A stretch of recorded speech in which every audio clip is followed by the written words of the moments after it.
خداوند پاک بر بنده خود بعد از اینکه انسان یک امر و فرمان خدا را به جا میاره، پیش از اینکه او را در آخرت خوشنود و شاد بسازه، خداوند در دنیا هم شادش میسازه.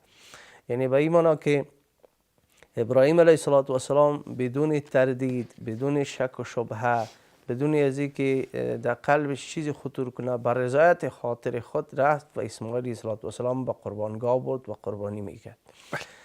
میبینیم وقتی که فدا میکنه انسان یک چیز را به نام پروردگار جل جلاله هدیه میده، خداوند از او که هدیه بالاتر برش میده. یعنی حتی در دنیا خداوند پاک میخواد بنده خدا پیش از اینکه در آخرت خوشنود بسازه، در دنیا هم خوشنودش میسازه. این سنت الله متعال است که مهربانی میکنه که و بشرناه و بشارت دادیم به حضرت ابراهیم علیه السلام اسحاق را که او هم چی صفت داره؟ نبی من الصالحین، که او هم نبی است و هم انسان صالح است.